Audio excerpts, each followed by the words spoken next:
Fat werewolf in the city. It's not my fault, Jim said as he stared down at the bloody corpse lying at his feet. I didn't ask for this curse.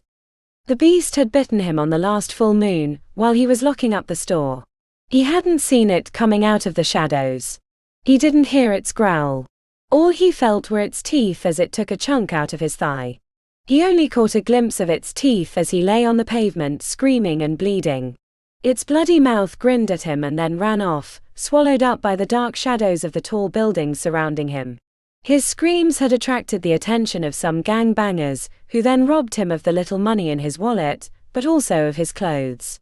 One of them had taken pity on him and called emergency services. The ambulance arrived 20 minutes later. The blood loss had been pretty severe, and he lost consciousness as they loaded him into the ambulance. The city center was never a safe bet at night, but his parents had opened the store there 20 years before, and they wouldn't move out of the city or let him sell the store. Once they were gone, he'd sell up and move someplace safer. The city was home to all sorts of weirdos, including him now. At the time of the attack, he hadn't realized that he would turn into a monster. He just thought it was a normal animal bite from a big dog. Okay. A really bad dog bite from a really big dog. After they'd stitched him up, he'd gotten a tetanus shot at the hospital, and the doctor had said he would be fine. It would only leave a nasty scar. That was all. If only the doctor had been right. He'd seen enough movies to recognize the symptoms. The bite healed within a few days. His eyesight and hearing improved, and his hair was a lot thicker. In fact, he now had hair in all sorts of strange places. He hadn't had hair before. Only his beer gut remained, which was depressing. Why did he have to be a fat werewolf? It was his first full moon, and his body fluctuated between that of a man and that of a beast. Every time the moon disappeared behind a cloud, he'd change back into his human form, and when it reappeared, he changed into an overweight wolf.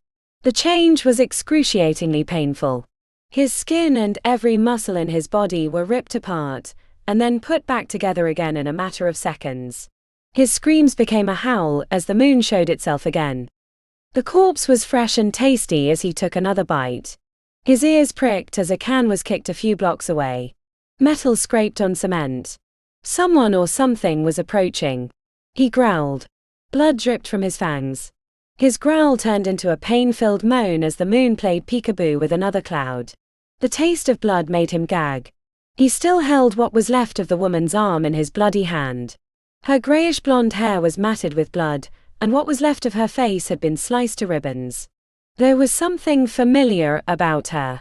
She resembled that snobbish cow that always came into the store and stared at him while he packed her groceries. Her stare always made him feel like a criminal. It was as though she expected him to steal some of her groceries while he packed them. The corpse was even wearing that ugly floral print dress the old cow had worn to the store this morning. Shit, he groaned and dropped her arm as though it were about to bite him back. The can was kicked again. He tried to gather what was left of his pants around him. He didn't look like a fearsome wolf at that moment. He looked like a fat, bloody, half-dressed freak. His heart pounded as he waited for someone to come around the corner. He heard footsteps on the pavement coming closer. The sound of the can being kicked once more reverberated around his brain. His heart pounded. His mouth was dry. The taste of blood wasn't helping. Wiping his blood-covered hands on his pants, he tried to remember how he'd gotten there and how he'd killed the woman. The memories slowly started to come together. With each fresh memory, his stomach turned. Why did she have to come back to the store as he was closing up and the moon was rising? Why couldn't she have waited until the morning to complain? Most importantly, why did she have to be such a bitch? She'd pushed him with those pointy pink nails and the wolf in him had reacted. His anger had triggered the change a little earlier than anticipated. He'd had precautionary measures all set up in his parents' basement. And the stupid woman had interfered with his carefully laid plans. Before he'd known what was happening, he'd ripped her arm off. The arterial spray had painted him and the walls with blood. She'd asked for it. It wasn't his fault. He hadn't wanted to kill her. If she'd just been less aggressive, she would probably still be alive. She provoked him. It was her own damn fault.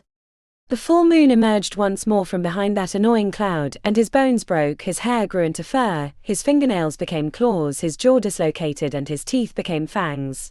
His screams turned into a howl. Sniffing the air, he smelled blood, urine, sweat, alcohol, and petrol fumes. The city center was quiet at night. Only killers, drug addicts, and gangbangers stalked these streets. Tonight he was the most dangerous one of the lot. He snarled as the footsteps came closer. An empty Coke can rolled around the corner towards him. A hooded figure stood on the corner. The hackles on his neck rose. Its shadow looked long and skinny under the lamplight.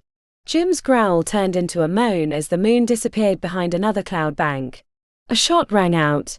Jim felt a burning sensation in his chest. He couldn't breathe. "Ah, shit," the shadowy figure said as it stood over him. "Wrong werewolf. Sorry." The gun barrel felt warm against his forehead. "I missed your heart, sorry about that.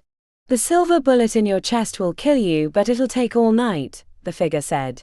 "I can end it quickly if you'd like." He tapped the barrel on Jim's forehead a couple of times. "I don't want to die," Jim croaked. "I'm sorry, but there's no choice on that score. You can only choose to die fast or slow. It's up to you." He wanted to cry, but it hurt too much. This wasn't how it was supposed to end. He was supposed to be the hunter, the killer. He was supposed to be the one they all feared. It wasn't right. "So what's it gonna be?" the figure asked. "I don't mean to rush you, but I've got another werewolf to find before sunrise." Jim managed to nod. His mouth was parched. He desperately wanted a drink of water, but the figure pulled the trigger before he could ask for some. "Right. Next." The figure removed the empty cartridges from the revolver and loaded more silver bullets. The other wolf would probably be more of a challenge than the fat one, but he liked a challenge. A wolf howled a few blocks away.